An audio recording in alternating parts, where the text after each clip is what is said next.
Good afternoon. Oh, please proceed. Especially our newly appointed officers and their families, and our friends from the press. Ladies and gentlemen, it is with a great deal of pleasure that I announce two extremely important appointments that will impact the economic landscape of what we are aspiring for, Bagong Pilipinas. So let me, first of all, since it is a new position, introduce Secretary Frederick Go, has been appointed as Special Assistant to the President for Investment and Economic Affairs, and a gentleman that I do not think needs very much introduction, as he has been in public life since we were very young congressmen together. Secretary Recto for the Department of Finance. As I think even a very perfunctory research will immediately show, both Secretary Go and Secretary Recto are distinguished leaders whose expertise, vision, and dedication will undoubtedly contribute to the prosperity of our country. But before I proceed any further, let me explain where we are now on the road to recovery and transformation, in moving past the damages of the pandemic towards the progress that awaits us as a reward for our toils. Economic growth in the third quarter of 2023 is at 5.9%, surpassing expectations and silencing some of the doomsayers who were saying that we could not surpass the growth rate and the economic performance of our neighboring countries and other countries around the world. Inflation has retreated to within BSP's 2 to 4% target in December, providing much needed relief to our consumers. Joblessness has gone to its lowest level in 18 years, as economic expansion has harnessed the talents of the upskilled, the newly skilled, and the reskilled amongst our workforce. Meanwhile, the fiscal deficit and public debt are waning to within our targets at a faster than expected pace. While the future looks bright, dark clouds still gather on the horizon, unleashing headwinds that will temper, maybe even damage or trample our optimistic outlook. Abroad, escalating geopolitical tensions could dampen global trade, tighten global financing, as well as trigger fuel and food shocks that could tow inflation back up. And that is why we are watching it very, very closely and have some very well thought out options should that occur. Here at home, as we have been warning, there is the distinct possibility of the beginnings of El Nino for starting now and extending until the end of the first quarter, or perhaps even extending into the second quarter. So whatever harm it can cause, we have to cushion the impact with timely and targeted interventions so that food prices will not surge as a result of farm outputs falling short. The challenge before all of us then is not just to grow the economy, but to make sure that such growth is felt by our people of all parts of society. The dividends of economic growth must not just manifest in raised family incomes, but in the improvement in our infrastructure, in our healthcare systems, our educational systems. So in these endeavors, we depend upon the sound advice of our new Secretary of Investment and Economic Affairs in the person of Mr. Frederick Go. Secretary Go brings a wealth of experience that he has gained for more than 3 decades in the private sector. I have long used his very sterling advice even before the election and his capabilities, given that he has held positions in our country's biggest corporations. If there's one thing about, we recur to him, you now become Sec Dec. If there is one thing that is admirable about our new secretary, Secretary Go, is that despite him being comfortable in his own life, he knows he can still make a difference to our country. I trust that his fruitful years across many ventures have sharpened his acumen for the next big opportunity. He will be at the forefront when we take that leap towards economic growth. He has a vision of innovation, and Secretary Go will help us create an environment that will not just draw in investment, but realize them, ushering in an era of unprecedented growth across industries. As the SAPEA, apparently is what your office is going to be referred to, he will ensure the effective integration and implementation of various investment and economic policies of the government. Joining him in our economic team is the new Secretary of Finance, Mr. Ralph Recto. But before I go on to talk about Secretary Ralph, the reason that Go was chosen for this particular position is that all of you who have been traveling with me have heard from me often how that we are not satisfied just with the signing and the presentation of MOUs and LOIs. And in our discussions, I always said we have to make these real. And because many of these investments are going to be fully in the private sector, they can be PPPs, they can be joint ventures. Maharlika Investment Fund might also be involved. So his expertise lies exactly there in creating an environment that is interchangeable between government and the private sector, so as to be able to make these investments real, to make them profitable, and to make them be felt in the everyday lives of ordinary Filipinos. And I have great confidence in his abilities in that regard, simply by looking at his record and seeing the great strides that he has made with all of the different private sector groups that he has been involved with. Now, with Secretary Recto, whose name and face is familiar to all of us, he has already had a remarkable career in public service, having excelled in various roles within the government. He will be a major player on how we stay on the path of growth, meet and even surpass our medium-term fiscal targets, and achieve our developmental targets. He will promote not just ease in paying taxes, but also in efficiently and effectively spending those collections, because the citizens' reward for tax compliance should be better and more responsive public services. He will continue to help devise strategies that will tame inflation through a basket of responses, ranging from plugging supply gaps to injecting non-monetary measures so that prices will be stable. I am certain that he will be championing reforms, leverage his influence in both houses of Congress into passing bills that accelerate growth, draw in investments, and create better jobs, while raising funds that will be invested back for human and physical capital formation. Many of the measures that make tax regimes more efficient, easy to administer and to comply with, and equitable are in the advanced stages in the House, both houses of Congress. The proverbial low-hanging fruit, which can be picked by the towering stature of these two gentlemen here.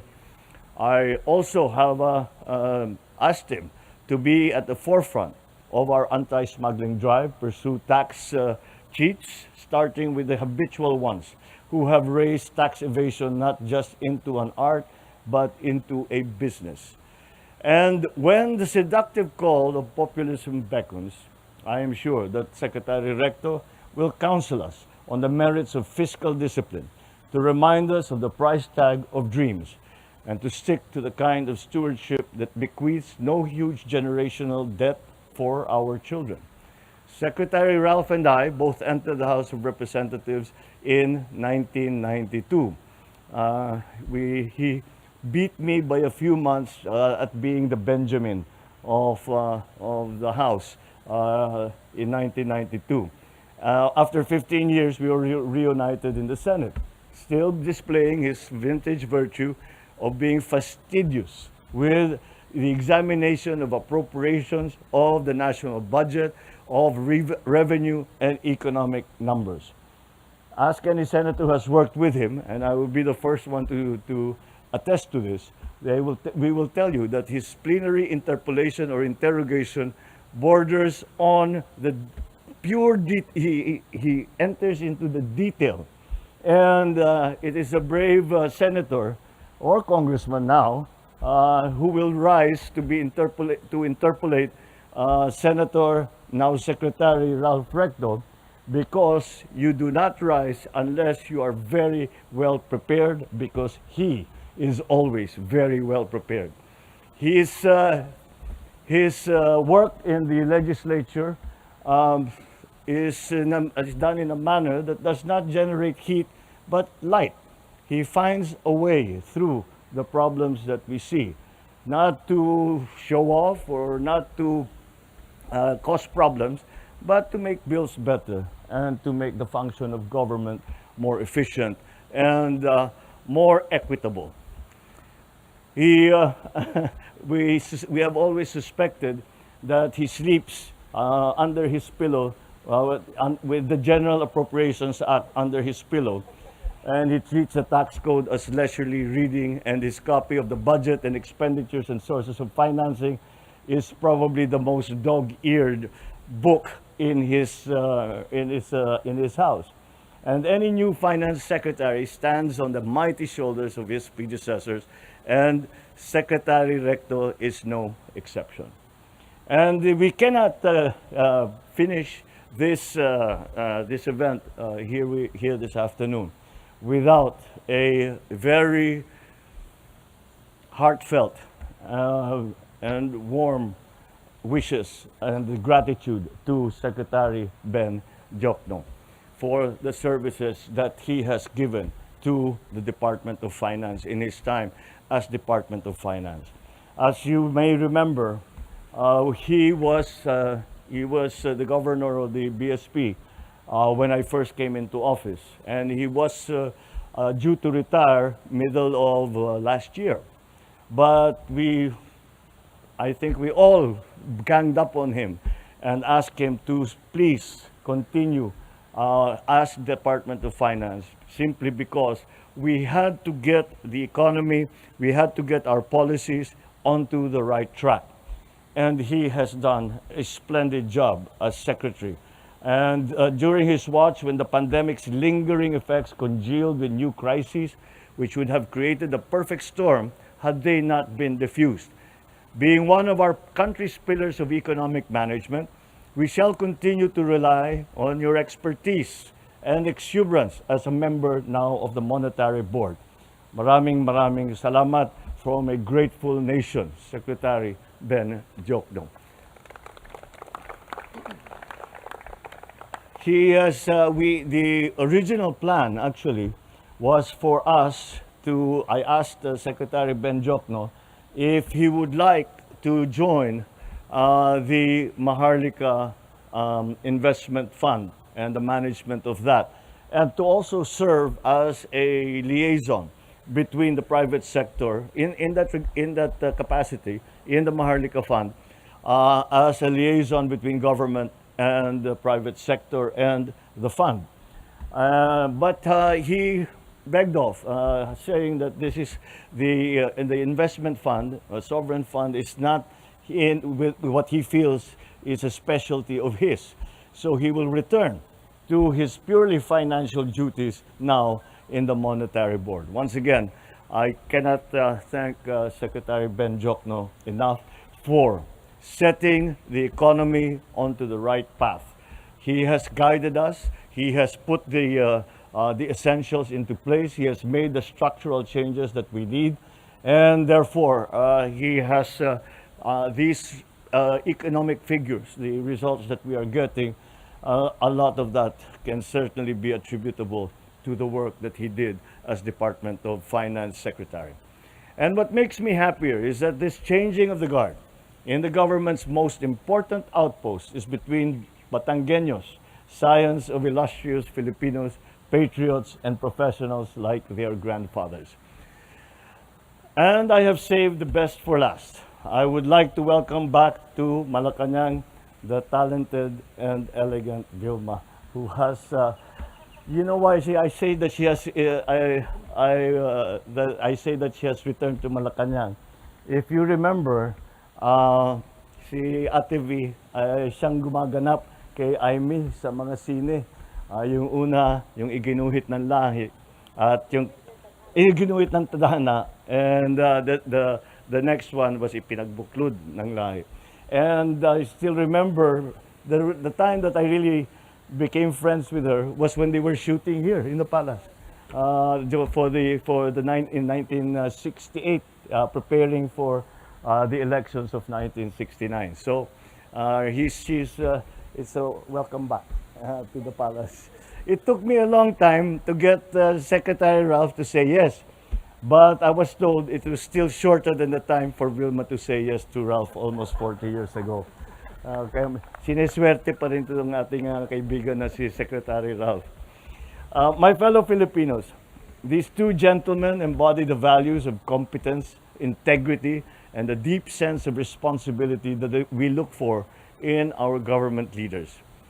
Together, they will form part of a dynamic team committed to steering our economic policies towards inclusivity and progress. We will work towards creating an environment that encourages investment, stimulates economic opportunities, and uplifts the lives of every Filipino citizen. I thus call upon everyone to support our new secretaries as they assume these critical roles in the government. Let us join hands and build a future where economic prosperity is shared by all, where opportunities abound, and where the Philippines stands tall on the global stage. Thank you very much, and good afternoon. Okay. Do we open the floor to, all right, let's take some questions from the members of the press. Thank you, Mr. President. And now we open the floor to some questions from the media, starting with Alan Francisco of PTV4. Hi, Mr. President, everyone. Magandang hapon po. Yeah. Sir, why change horses in midstream? Ano po sa palagay ninyo yung mga offer ni Secretary Recto sa table sa pangalawang taon po ninyo sa pwesto bilang Pangulo ng Bansa? We are not changing horses in midstream. We are continuing the policies that we had laid out from the beginning. It would be, I would think, poor judgment on our part, having seen the effects of the changes in policy, the changes in structure, as you would say, to change them in the middle of our progress, and we are making such good progress. But again. It was just time for Secretary Ben Jokno. He felt that it was time for him to return to his natural habitat, if you will, in the Bangko Sentral and in the Monetary Board. In terms of what Secretary Ralph has to offer, I think there is no need to enumerate that. His experience as NEDA head and his experience in the legislature. I really, what I said very quickly in my statement is that he has always been the lead. He's doing the same job in the House. So it is something that we know, we have seen him perform, and it is something, he has a true understanding of the economy. He has a true understanding of how the Philippine economy works. And I think that is the quality that he will bring to this. And we have so many new ideas and new commitments that we have taken on so that for the improvement of the economy. And I think that Secretary that we still need for the transformation of the Philippine economy. So the policies remain the same. The fiscal discipline will remain the same. However, we are, again, as I said, looking to see if there are any new ways to handle that. And I still had hope for Secretary Ben Jokno to continue in that. Thank you, sir. Thank you. Thank you, Alan. Raquel Bayan, Radio Pilipinas. Good afternoon, sir. To Good afternoon. President Marcos, sir, do you have a specific project or program in mind that you expect to achieve or implement faster and better with the Secretary Recto in the DOF? It's you have been reading our mind. We actually sat down just a few days ago and made a list of priorities in terms of specific projects, in terms of the development of the proposals that were made during the trips that we made abroad. So yes, there are very specific. There's not just one. There are several. And in fact, I'm meeting with the economic team right after this to explain exactly what those are and how we intend to proceed. Those projects will be prioritized in the sense that I have asked Secretary Go. I have said that these are the areas that we absolutely have to get done, so that we can continue on this path that we have been on for the last year and a half in the improvement and the transformation of the economy. Thank you, sir. And Mahaba-haba. It's not a small list either. all right, sir. And then, sir, mananatili po ba yung food security bilang top agenda ng Marcos administration with Secretary Go, along with the handling of inflationary pressures po? Well, they still grow the economy out of that debt. We have moved certainly in that direction, and that is why with the new it remains critical. These are the lessons learned from the pandemic economy, that food supply must be guaranteed, so that whatever happens, say if they, God forbid, there be another pandemic or any such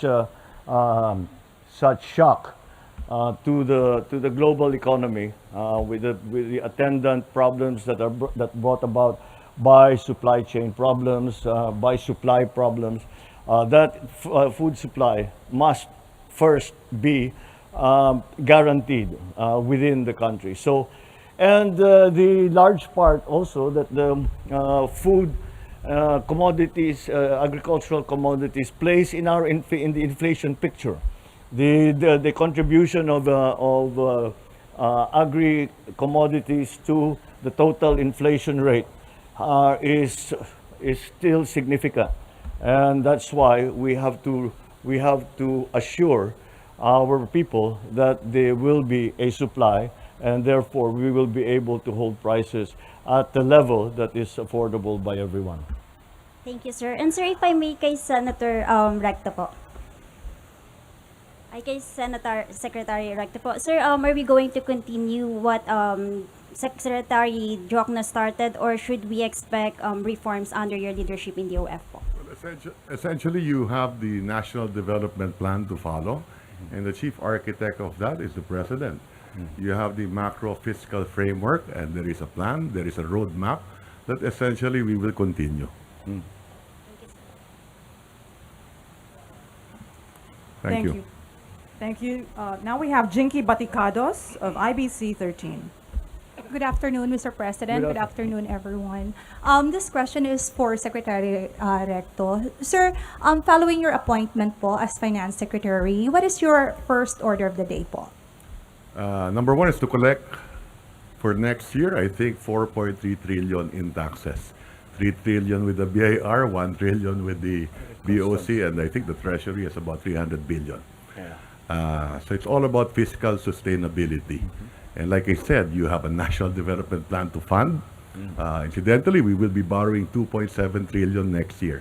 So every night when I wake up in the morning, dapat ang nakolekta natin more or less 20 billion to fund all the needs of our people and the requirements of government. So, and to make sure that that money is spent wisely. The idea is to stretch every peso, including acting faster on investment, Particularly, the President has just signed the new PPP law. That will free up government resources for social services, investments also in creating more jobs for our country. Sir, sorry, I have to ask this question, although the President told us that he doesn't want to preempt you. But, sir, do you plan to impose new taxes po under your watch? There are already existing revenue measures that the House has passed, and the President has certified as urgent. We will make sure that the Senate will be able to pass the same. Okay. Sir, lastly po, will you be implementing changes such as... And that was during the height of the globe. I think we came out unscathed at that time.